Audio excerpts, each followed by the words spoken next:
Hello one and all. Welcome back to RoopaGanesh channel of English. Myself, Rupashri. To cut and tighten sentences is the secret of mastery, says Dion Stoyanovich. Friends, language is a vehicle to convey our own ideas and thoughts vehemently. To achieve this, the concept of sentences and its kinds is of paramount importance.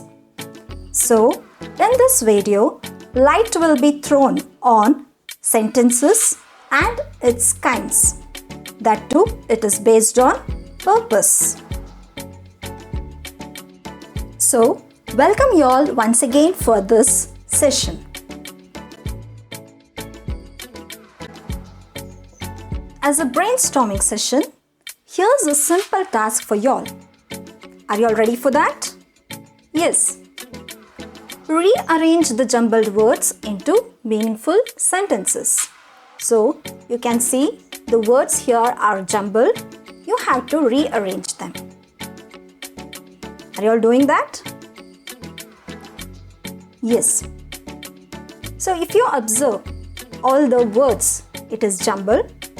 In the first one, clever, are, you, how. Is it giving any sense? No.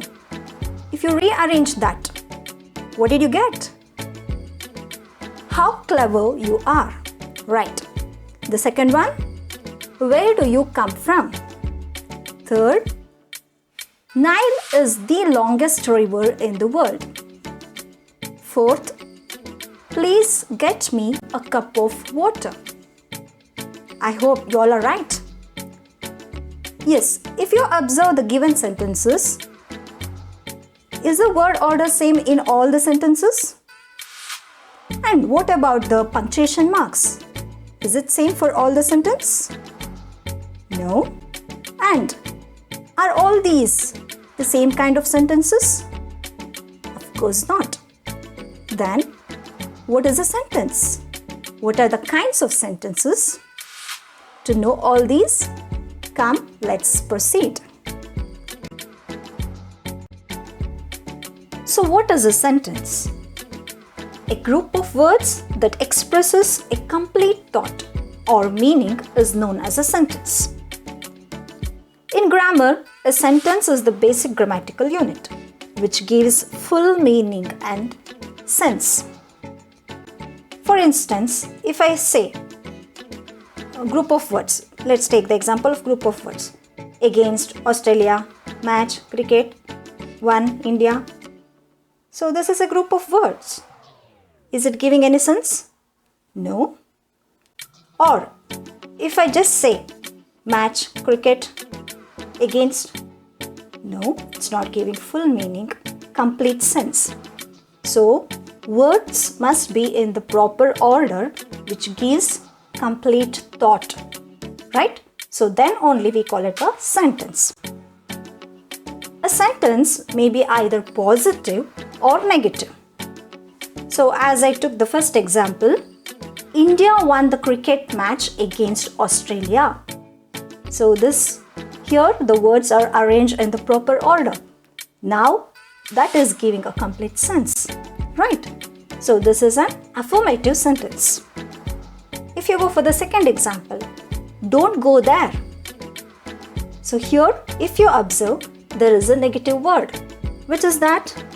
Yeah, you're right, it is not. So if a sentence is having negative word like no or not, never, so then we call it a negative sentence, right? Here is a note. While using sentence either in writing or in a speech. A sentence usually begins with capital letter and ends with a punctuation mark. So here we are talking about using the sentence in writing. So definitely we must never forget to use the capital letter at the beginning of any sentence. And of course at the end we must use the right punctuation mark. And of course, in speech, a sentence is distinguished by the stress, tone, and pause. Here is an example. The criminal says the judge should be hanged. The same sentence. The criminal says the judge should be hanged. Just make out the difference. See how it conveys a very different meaning by just the pause, the stress, right? And also the punctuation mark counts in writing.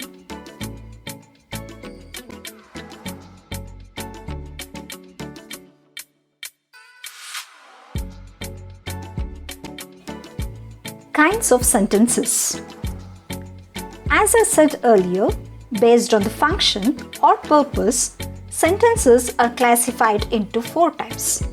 That is, assertive sentence, interrogative sentence, imperative sentence, and exclamatory sentence. Yes, if it is based on structure, it is of different type, that is simple sentence, complex sentence, compound sentence, and compound complex sentence. But here in this video, discussion is about kinds of sentences based on function or purpose. So, here are just 4 types of sentences. A sentence may express an assertion, a question or command, a request, or an exclamation.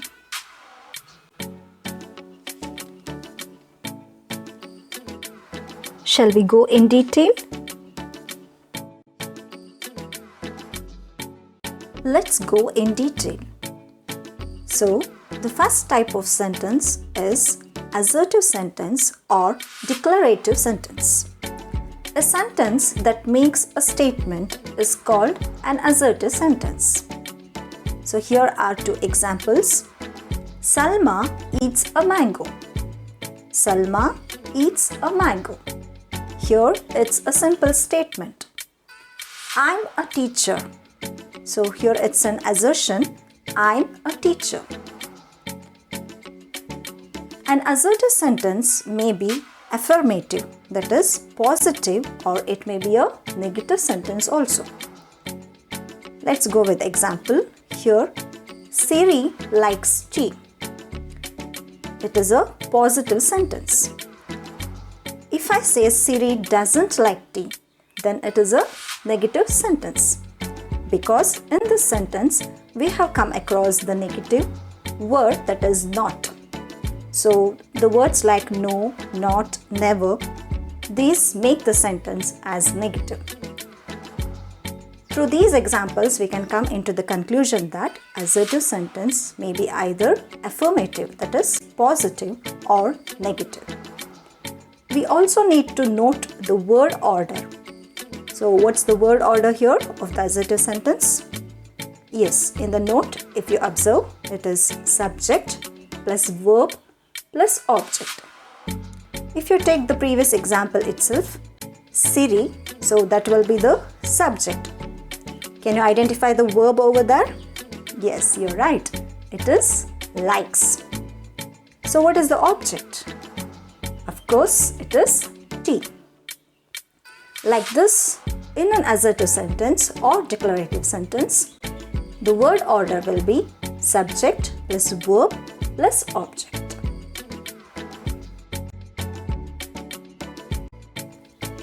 Interrogative sentence. It's quite simple. A sentence that asks a question is called an interrogative sentence. So daily in our conversation, we'll be asking many questions. For instance, how are you? Are you ready for the match? Sneha works hard, doesn't she?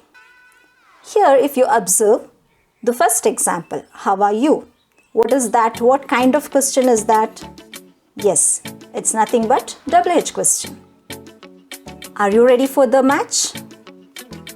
Here we are expecting the answer either yes or no. So it's a yes or no type of question. At the end, you have got an example. There is a tag at the end. So it's a question tag.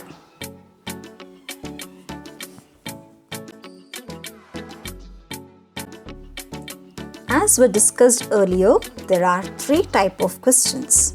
That is double H question, yes or no type question, and question tags. The word order varies for each type of question. So now let's see what is the word order of double H question.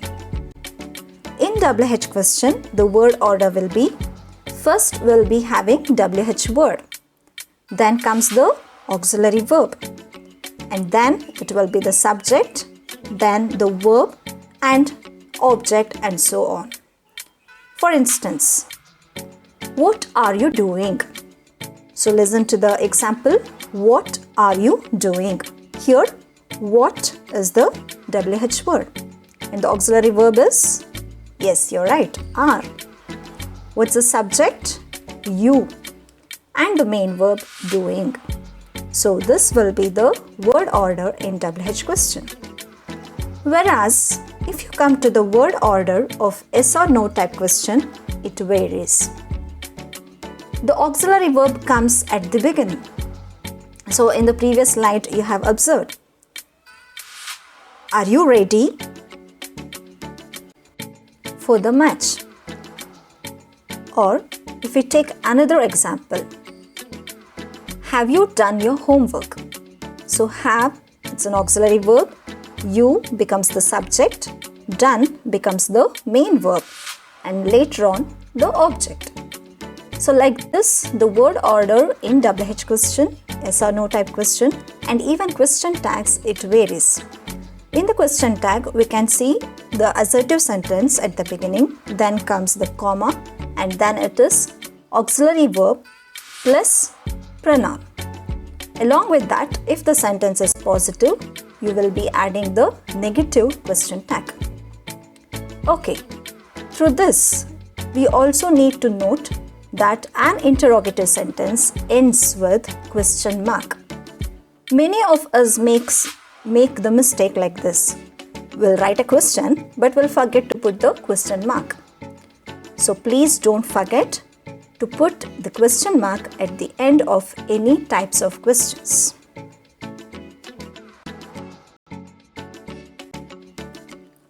Imperative sentence.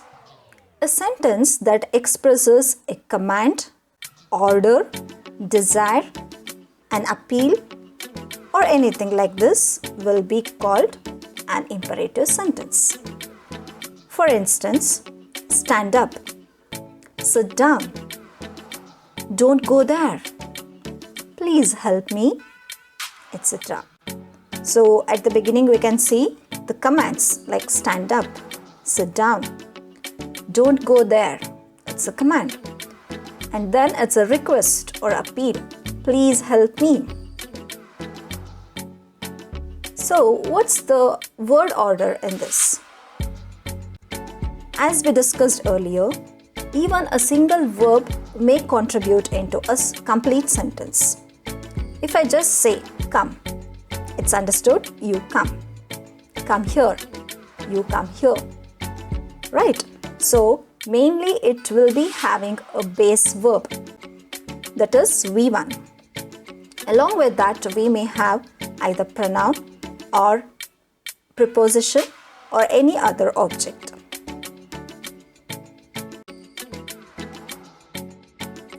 Exclamatory sentence. A sentence that expresses strong emotions like surprise, joy, wonder, or even pain is called an exclamatory sentence. For example, what a great shot! How cold it is! Alas, he's no more. Wow, so beautiful! Hurrah, we won the match! So, there are many other such examples. Here, in all these sentences, we can see we are expressing our sudden feelings. That is, strong emotions are being expressed. So, we also need to note that an exclamatory sentence ends with an exclamatory mark. Okay, let's see what's the word order of an exclamatory sentence. Usually, the exclamatory sentence begins with what or how, plus adjective plus the subject and at last the verb. And also without failure we must put the punctuation mark, that is exclamatory mark at the end. Friends, by now I hope all the 4 kinds of sentences are clear and the punctuation marks to be used for each sentence also. That is, for assertive sentence we use a full stop at the end, and for an interrogative sentence we use the question mark. For imperative it is again a full stop. For an exclamatory sentence we use exclamatory mark. And the most used type of sentence in the communication is assertive sentence. Yes friends, now here is an exercise that is for reinforcement of learning and also for self-evaluation. So let's see what it is. Put opt punctuation mark, that is at the end of each sentence, and in the bracket write suitable alphabet. That is, if it is a statement, you should write yes. If it is a question, please write Q. If it is a request, R. Command, C. And for an exclamation, please do put the alphabet E. I hope you are giving it a try. Yes, and here is the answers. That is the key for the exercise. Please check it out.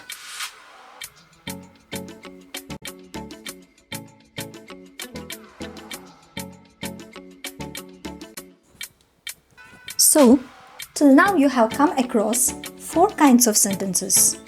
But some of the grammarians or structuralists classify sentences into 5 types. That is, along with these 4 types, that is assertive, imperative, interrogative and exclamatory, they also add optative sentence.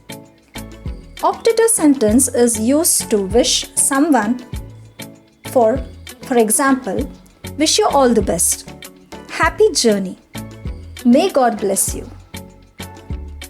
But many of them opine that it can simply be included in imperative sentence. Fine. Hoping you will make use of all kinds of sentences in your daily communication and become an effective communicator. Thank you. Yeah, and even don't forget to give more examples for these kinds of sentences in the comment box. Thank you. Thanks for watching.